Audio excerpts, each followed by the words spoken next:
오늘은 그 제1 남전도회 헌신예배라고 했는데 아마 제일 나이가 많으신 분들의 그 모임인 것 같습니다.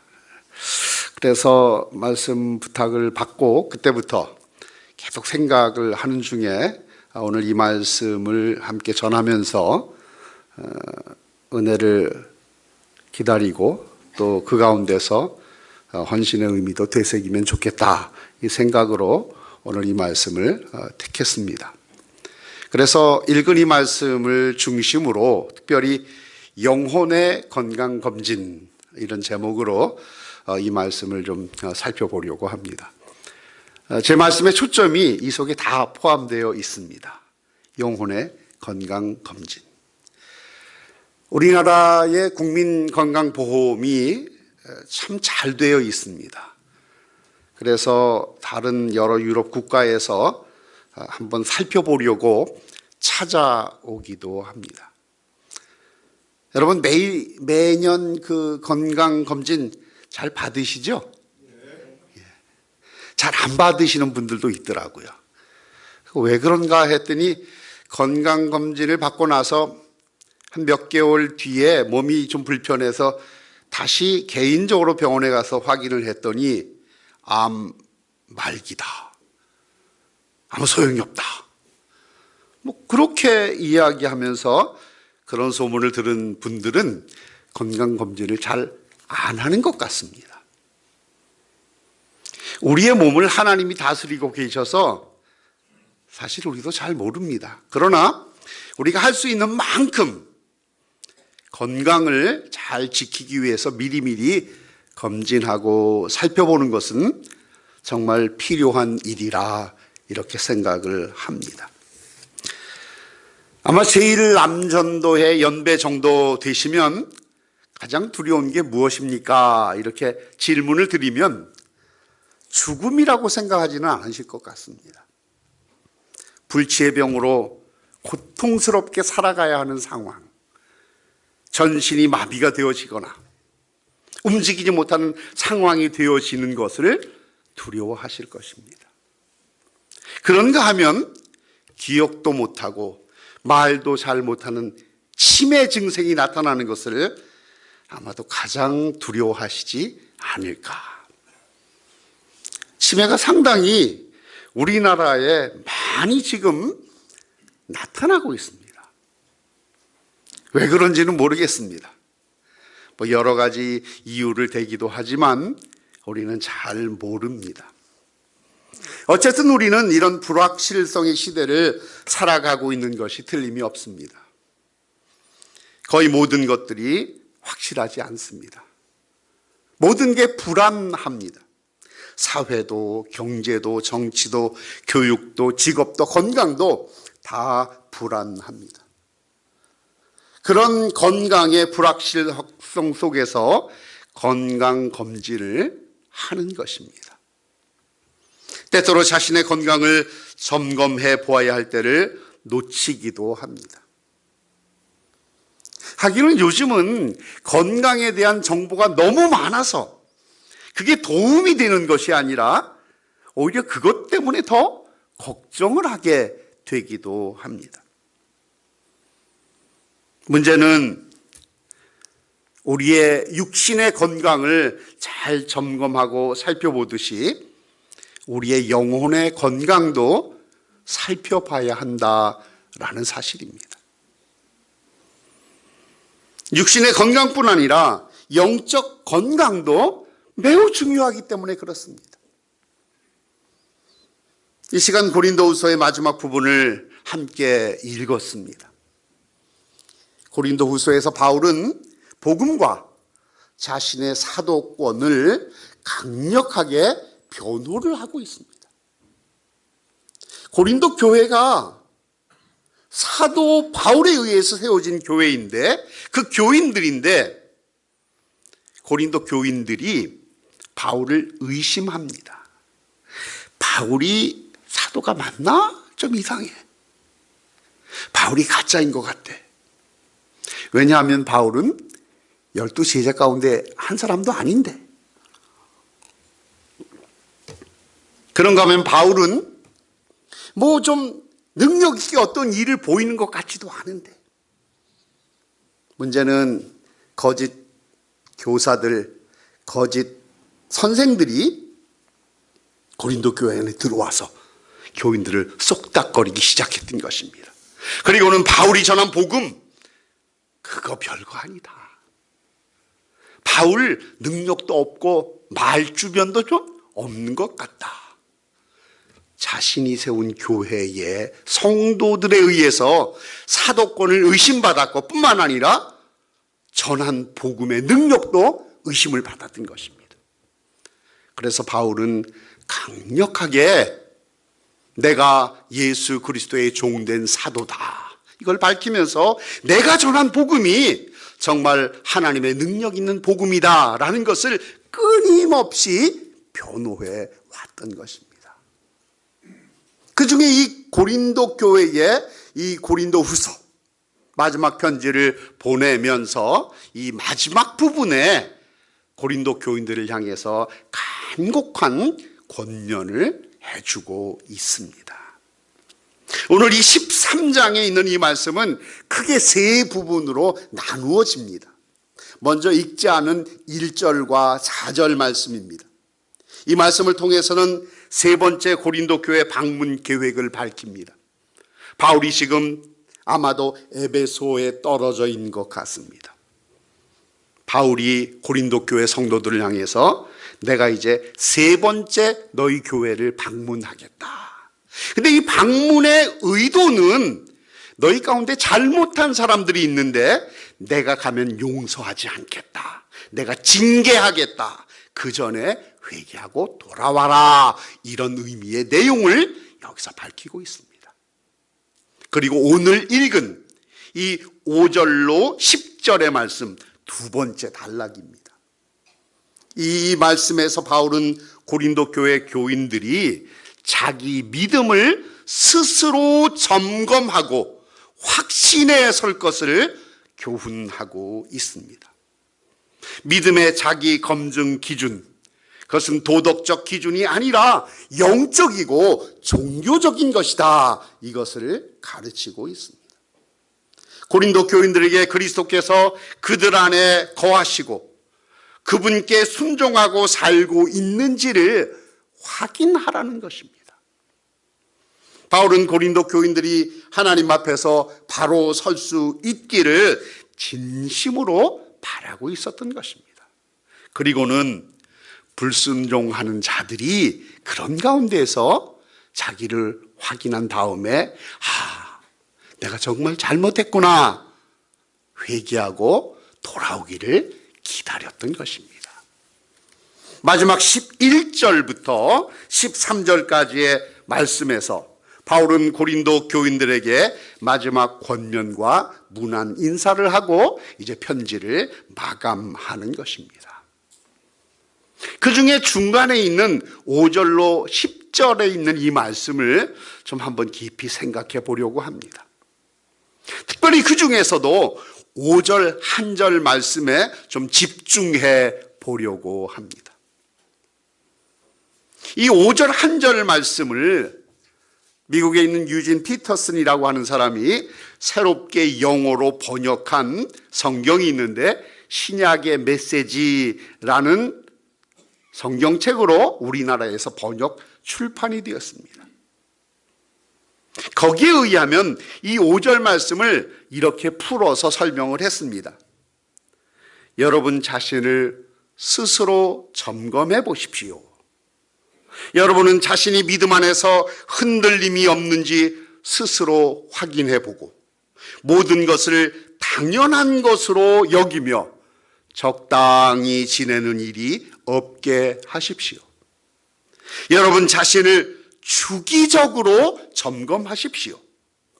여러분에게 필요한 것은 예수 그리스도께서 여러분 안에 계신다는 전해 들은 이야기가 아니라 직접적인 증거입니다.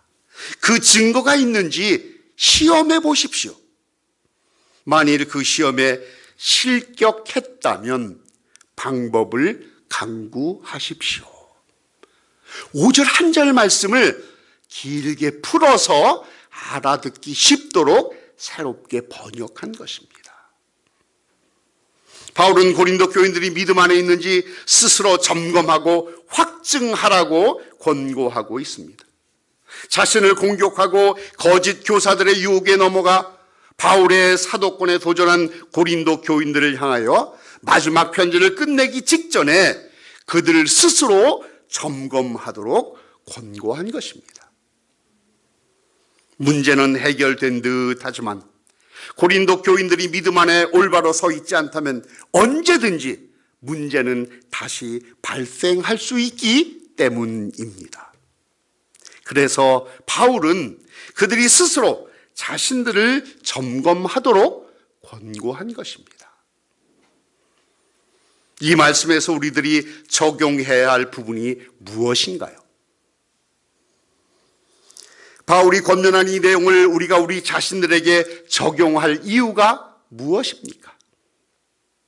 그것은 우리가 현재 위험한 기초 위에 살아가고 있기 때문입니다. 다시 말해서 위기의 순간을 살아가는 사람들이기 때문에 그렇습니다. 그 위기는 믿음의 위기입니다. 교회의 위기입니다. 사회와 경제의 위기입니다. 정치와 문화와 환경의 위기 속에서 우리가 살아가기 때문에 그렇습니다. 특히 사회와 경제도 부정적인 징조로 가득합니다. 하지만 그 가운데 한국 교회가 얼마나 욕을 먹고 있는지 모릅니다. 한국 교회가 붕괴 직전에 있다는 그런 느낌이 들 정도입니다. 문제는 그 한국 교회가 어떤 실체인가? 저와 여러분이 들어 있어서 보여지는 교회라는 사실입니다. 붕괴 전에 몇 차례의 징조를 통해서 경고의 신호를 보내는 것이 일반적인 상황인데 그 신호를 무시하고 점검하지 않는다면 처참한 최후를 맞이하게 될지도 모릅니다. 우리가 잘 알듯이 육체의 질병도 대부분 병이 심각한 상태로 발견되기까지 수차례의 경고 증상을 보내는 것이 일반적인 상황입니다. 하지만 대부분 사람들이 그런 미세한 자각 증세를 무시하고 괜찮을 거야. 아니야, 괜찮을 거야. 무시하고 쉽게 넘어갑니다. 결국 우리가 알듯이 작은 물방울 하나가 계속 떨어지면 바위를 뚫어버리듯이 작은 증세가 심각한 병을 미리 알려주고 있지만 그것을 무시한 후에 심각한 후회를 하게 되는 것입니다. 대형 사고 전에는 반드시 예고하는 사소한 사고가 발생한다는 하인리 법칙이 있습니다. 이 하인리라고 하는 사람이 사회 현상을 조사하고 연구하는 중에 이 원리를 발견한 것입니다. 그리고 그가 산업재해 예방이라고 하는 책을 출판해 냈습니다. 그 내용은 대형 사고가 발생하기 전에 그와 관련된 수많은 경미한 사고와 징후들이 반드시 존재한다는 것을 밝힌 법칙입니다. 참 이런 것들을 보게 되어지면 우리가 작은 여러 조짐들, 되어지는 여러 말소리들 이것을 무시해버리면 그것이 어떻게 큰 일로 나타날지 모른다는 것입니다. 오늘날 한국 교회가 위기 가운데 있습니다. 그것은 이미 심각한 결과를 알려주는 전조 증상과도 같습니다. 바로 그 속에 우리의 믿음도 우리의 헌신도 있습니다. 이것을 무시하면 결국 한국 교회가 무너질 것입니다. 우리의 믿음이 물거품처럼 될 것입니다. 고향 제1교회가 손가락질을 받을 것입니다. 바로 한국교회 안에 우리가 개인으로 존재합니다. 바로 그런 가운데에서 이 현상들을 살펴볼 필요가 있습니다. 다 괜찮아, 괜찮을 거야, 우리 교회는 괜찮을 거야. 아닙니다. 찬찬히 따져보아야 합니다. 위기의 그 조짐들이 무엇입니까? 일반적인 현상으로 한국교회에 나타나고 있습니다. 그 첫째는 통계적으로 한국교회가 현재 믿는 사람들이 많이 교회를 등지고 있다는 사실입니다. 젊은 사람들이 교회 안으로 들어오지 않습니다. 많은 사람들이 교회를 안 나가고 있습니다. 이것을 이제는 학자들 가운데 이름을 붙여서 교회를 안 나가는 사람, 안 나가, 거꾸로 가나안 성도라고 부르기 시작했습니다. 그 숫자가 오래전에 이미 약 100만 명이 넘었다고 합니다. 참 심각한 문제입니다. 이 가나안 성도라고 하는 이 사람들, 교회를 안 나가는 사람들은 교회가 싫어서, 예수가 싫어서 가나안 성도가 된 것이 아니라 교회의 잘못된 모습을 보고 교회가 성경을 무시하는 이런 상황들을 보고 교회를 등지기 시작했던 것입니다. 서구교회의 모토인 예수를 따르기 위해서 우리는 교회를 나간다, 이런 말을 하기 시작한 것입니다.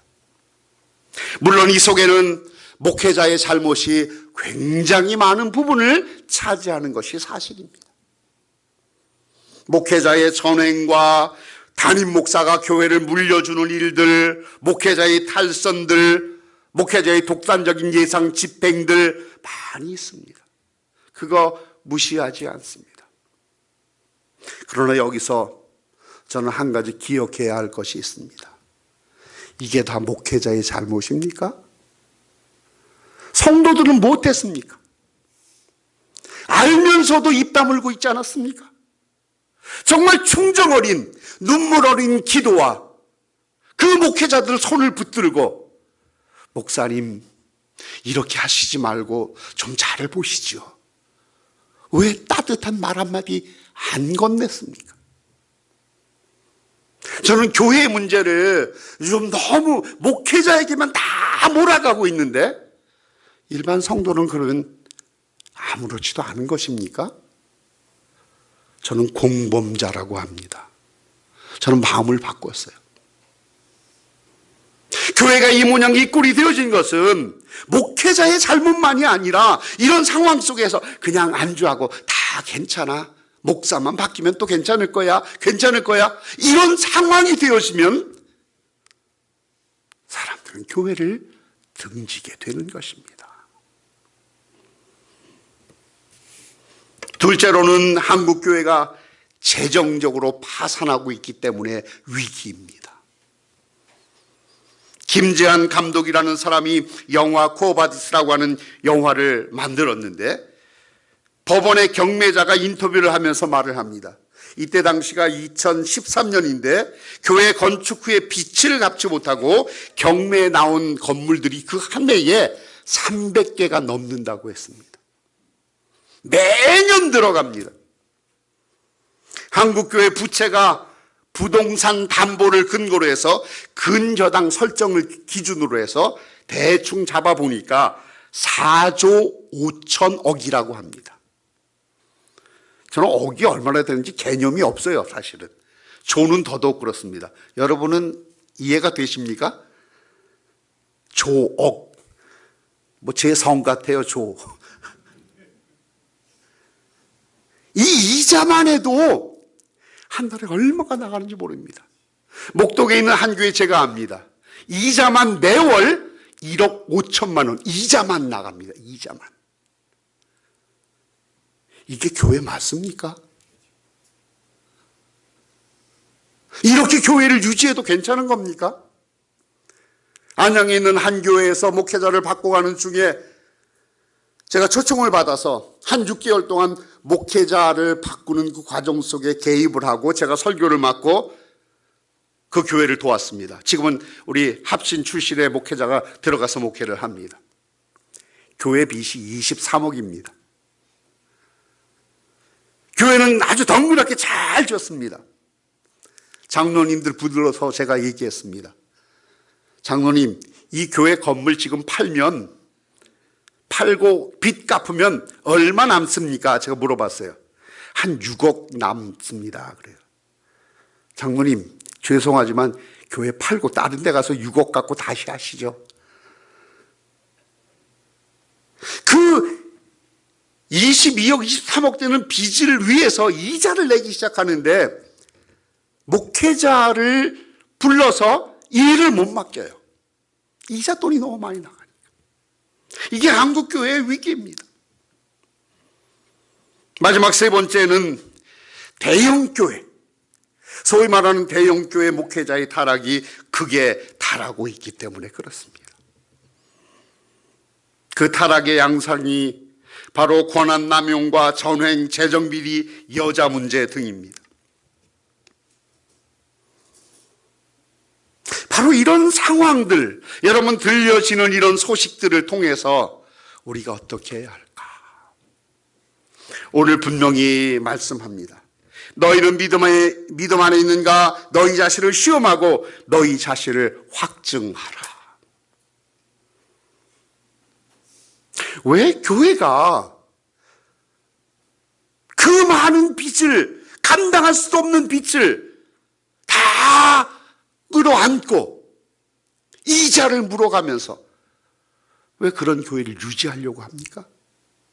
모르겠습니다. 그냥 제 교회 얼마나 제가 빚이 있는지도 모르고 막 이런 얘기를 지금 하고 있는데, 정말 이런 상황이 되어지면 교회의 의미가 무엇일까? 내가 믿음으로 헌금을 드리고 섬기는 이런 의미가 무엇일까를 생각하지 않을 수 없다는 말입니다. 우리는 바로 그렇기 때문에 스스로 건강한 교회를 위해서 우리 자신을 먼저 진단하고 우리 교회를 생각해야 한다는 말입니다. 바울이 그래서 분명히 권면합니다. 너희가 믿음 안에 있느냐? 너희 스스로를 시험하고 너희 스스로를 확증해라. 예수 그리스도께서 너희 안에 계신 줄을 너희가 스스로 알지 못하느냐? 그렇지 않으면 너희는 버림받은 자다. 어떻게 해야 합니까? 오늘 말씀을 통해서 두 가지를 생각해 보려고 합니다. 첫째는 믿음 안에 있는가 시험하고 확증하려면 믿음이 무엇인지 다시 한번 확인해야 합니다. 믿음이란 도대체 무엇일까? 그리스도인들에게 믿음이란 무엇입니까? 여러분들에게 믿음은 무엇입니까? 믿음은 단순히 예수를 그리스도로 입술로 고백하고 수일마다 예배당에서 예배를 드리고 헌금을 하며 봉사하는 것입니까? 그게 믿음입니까? 내가 믿고 있는 것은 무엇입니까? 그 믿음은 내가 믿는 하나님이, 내가 믿는 예수 그리스도가 나에게 복을 주시고 영원한 생명을 보장해 주신다는 바로 그것입니까?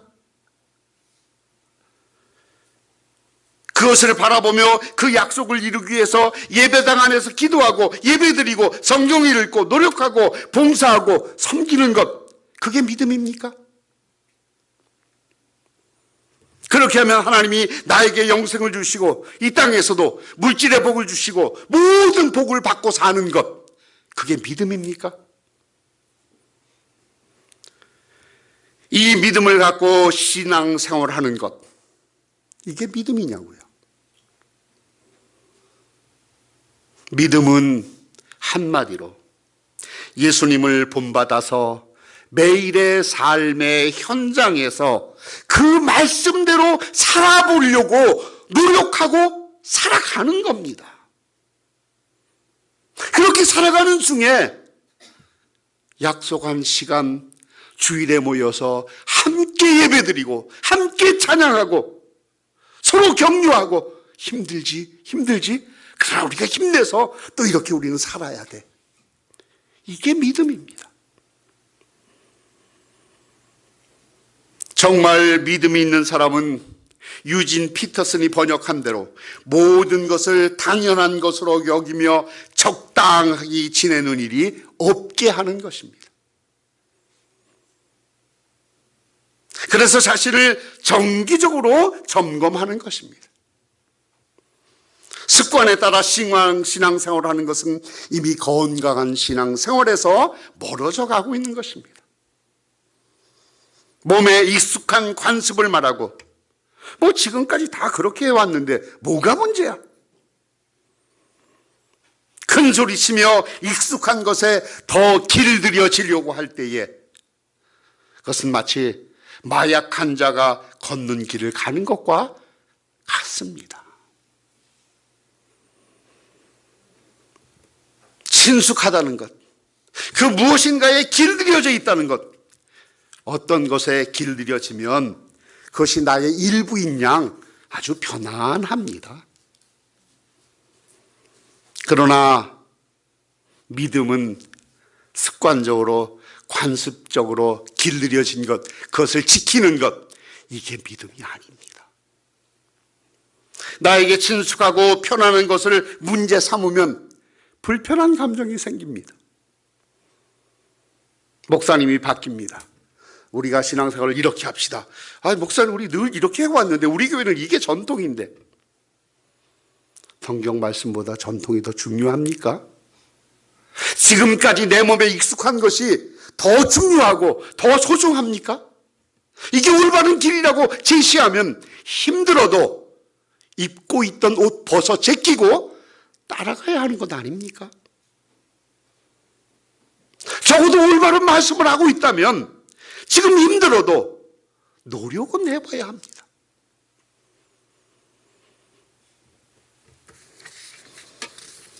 바로 믿음이란 단순한 신앙 고백도, 예배당 출석도, 봉사와 헌신, 헌금을 드리는 것으로도 규정할 수 없습니다. 그거 다 하면서 엉뚱한 짓 하는 사람 너무 많이 있어요. 예배당 출석 잘합니다. 헌금 11조 잘합니다. 주일에 빠지지 않습니다. 근데 웬걸요? 직장에서 회사 운영하면서 자기가 하는 그 모든 일엔 불의와 불법을 저지르고 다 포장해 놓고, 믿음은 성경 말씀에서 자신을 비춰보고 그 기준에서 다시 나를 되돌아보면서 현재의 상태에 안주하거나 길들여지는 것이 아닙니다. 특별히 교회의 풍토, 교회의 문화에 익숙해지는 것, 그걸 믿음이라고 생각하지 마십시오. 이제 교회 온 지 1, 2년밖에 안 됐는데 뭐 이렇게 나서서 자꾸 얘기를 하지? 뭐 이렇게 봉사를 한다고 그러지? 아니요. 신앙의 연륜으로 믿음을 평가하지 마십시오. 믿음 생활한 지 30년 됐으면 30년 된 만큼 사람이 바뀌어 있어야 돼요. 새벽마다 기도했으면 기도한 만큼 사람이 달라져 있어야 됩니다.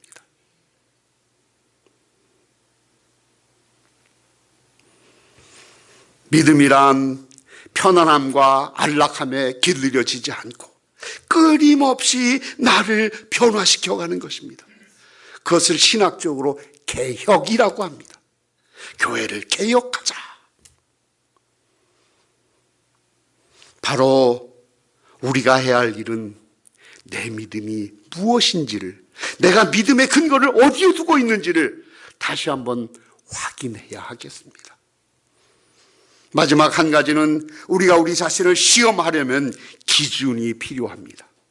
그 기준이 무엇입니까? 그 기준이라고 하는 것은 이미 객관적으로 수용할 수 있고 정당하다고 증명된 어떤 것이어야 합니다. 자기 기준이 아닙니다. 자기가 알고 있는 익숙한 습관이나 관습이 아닙니다. 교회의 전통이나 습관도 기준이 될 수 없습니다. 믿음을 점검하는 기준은 무엇입니까? 그 기준은 성경 말씀입니다. 성경 말씀입니다. 그 성경 말씀은 올바로 해석되어져야 합니다. 그 기준으로 현재의 나를 살피고 확인할 때 내가 어느 방향으로 가고 있는지, 나는 지금 어디쯤 가고 있는지, 나는 어느 정도 기준에 합당한지를 알 수 있습니다. 무엇을 바라보느냐, 어떻게 바라보느냐에 따라 대상이 정의되어지고 세계가 구성이 되어집니다. 우리의 시선이 예수 그리스도에게 고정되어 있습니까? 시험의 기준을 알지 못하면 스스로 점검할 수 없습니다. 기준이 되는 성경 말씀을 이해하고 삶 속에서 실천하려고 매일 성경을 읽고 연구하는 것입니다. 참 이상한 게 하나 있어요. 그리스도인들이 성경에 대해서 알려고 하질 않아요. 성경을 공부합시다. 목사님이 우리 모여서 성경을 공부합시다, 성경을 이렇게 가르치겠습니다 하면 다 싫어해요. 왜 이런 현상이 일어나는지 모릅니다. 그리고는 예배 참석하고 무슨 프로그램에 참여하고 어디 놀러 가고, 여긴 다 잘합니다. 다른 건 다 잘하는데 성경을 읽고 이 성경을 공부합시다, 반을 나눠서 이렇게 가르치겠습니다, 별로 좋아하지 않아요. 이런 현상들이 오늘의 한국 교회를 여기까지 만들어 왔습니다. 헌신, 무엇에 헌신해야 될까요? 헌신의 가장 기본은 하나님 말씀 앞에 헌신하는 것입니다. 그 말씀만 제대로 깨달으면 할 일은 얘기 안 해도 다 압니다. 무엇을 해야 할지를 너무나 잘 알고 있습니다. 신앙의 걸음을 걷는 것을 스스로 터득해 가야 하는데, 바로 그런 점에서 성경 말씀을 읽고 연구하고 이 말씀의 의미가 무엇인가를 알아봐야 하지 않겠습니까? 그냥 읽는 것에 만족하지 마십시오. 성경 1독, 5독, 10독 여기에 만족하지 마세요. 단 한 구절의 말씀이라도 읽고 그 말씀을 그대로 살아내는 것, 그게 더 귀하고 중요한 것입니다. 언제까지 숟가락으로 떠넣어주는 밥을 먹을 수 없습니다. 각자 여러분들이 성경을 읽다가 모르면, 목사님 제가 성경을 읽었는데 이런 부분을 잘 모르겠습니다, 좀 가르쳐 주세요. 아마 목사님이 전화 받는 일 중에서 가장 기뻐할 겁니다. 그런 분들이 여럿이 있어요. 그러면 우리가 함께 성경을 공부합시다. 이게 교회의 모습입니다. 바울은 권고합니다. 예수 그리스도께서 너희 안에 계신 줄을 너희가 스스로 알지 못하느냐? 그렇지 않으면 너희는 버림받은 자니라. 여기 버림받은 자란 실격자를 의미합니다. 여러분, 이번에 스피드 스케이트에서 넘어지고 실격당하는 사람들 많이 보셨죠? 실격자. 통과할 수 없습니다. 유진 피터스는 이렇게 얘기합니다. 여러분에게 필요한 것은 예수 그리스도께서 여러분 안에 계신다는 전해 들은 이야기가 아니라 직접적인 증거입니다. 그 증거가 있는지 시험해 보십시오. 여러분 안에 예수 그리스도의 이야기가, 그 말씀이 여러분 안에 살아 움직이고 있습니까? 만일 그 시험에 실격했다면 방법을 강구하십시오. 자신이 스스로 성경을 연구하고 깨달아 가야 합니다. 이것을 위해서 시간을 투자해야 합니다. 노력해야 합니다. 그리스도인이 성경에 무식하면 안 되잖아요. 불교인들, 예수 모르는 사람들 성경 몰라도 좋아요. 그러나 우리는 이 성경 말씀이 뭐야? 이게 무슨 말씀이야? 누가 질문하면 여러분 어떻게 대답하시겠어요? 저는 가장 답답할 것 같아요. 장로님, 권사님, 집사님들, 집사님, 이 말씀 이건데 이게 무슨 말씀이죠? 어떻게 대답하시겠어요? 뭐 대답의 요령은 아시죠? 목사님께 물어보세요. 정말 성경 말씀을 우리가 깨닫고 알기 위해서 노력해야 합니다. 바로 그런 가운데서 목회자의 가르침을 잘 받는 것입니다. 마지막 한국교회와 개인을 위해서 적용하는 그 내용 가운데 대안이 뭐가 있을까?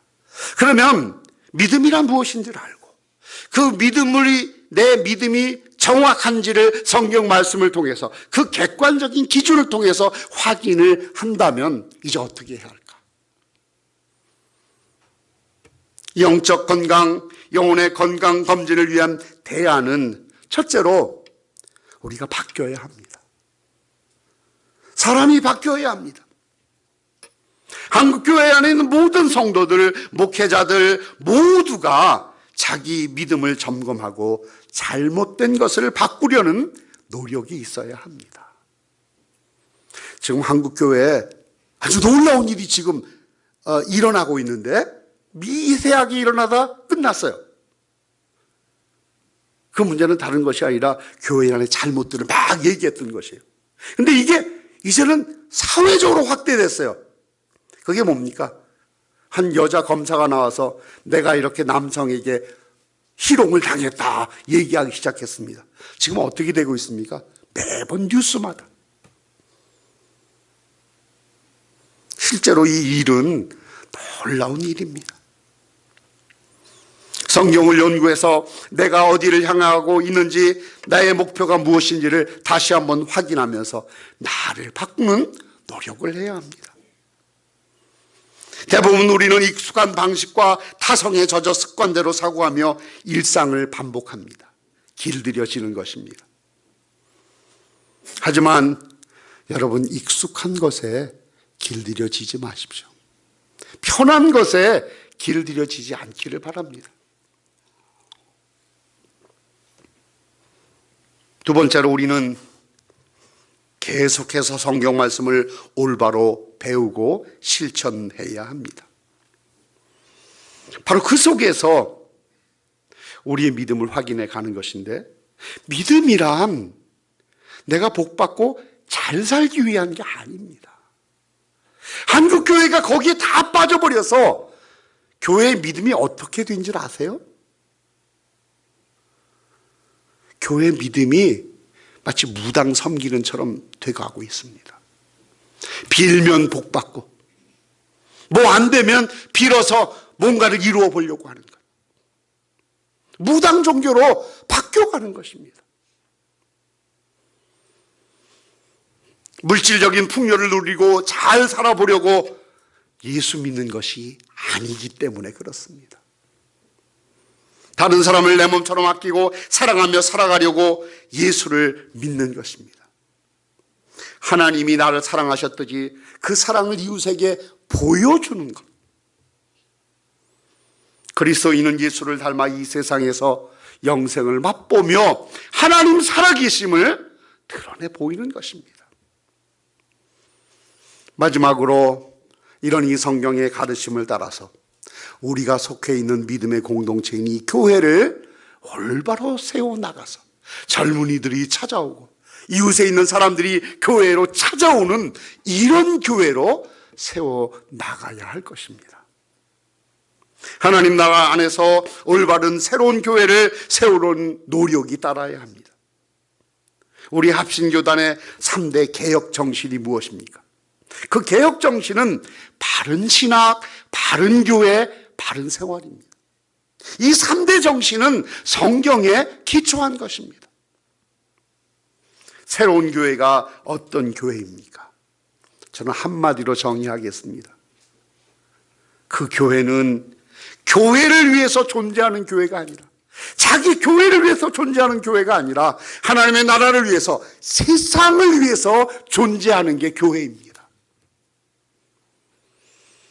교회가 교회를 위해서 존재할 때 그것은 더 이상 교회가 아닙니다. 그것은 동호회나 계모임, 취미생활로 함께 모이는 것입니다. 오늘 제1 남전도의 헌신예배, 아마 오랜 연륜이 쌓여시고 또 믿음의 생활을 오래 하시는 중에 자기를 바꾸는 노력은 쉽지 않으리라 생각합니다. 하지만 내가 살아온 삶이 항상 옳은 것만은 아니다. 젊은 사람들, 다른 사람의 삶 한 번쯤 생각하면 부닥치지 않을 것이고 함께 잘 변화하면서 나가리라 생각합니다. 자신의 믿음을 점검하기 위해서 우리가 성경 말씀을 배우고 조금씩 날마다 변화된 삶을 실천하며 살아가시는 저와 여러분이었으면 좋겠습니다. 같이 기도하겠습니다.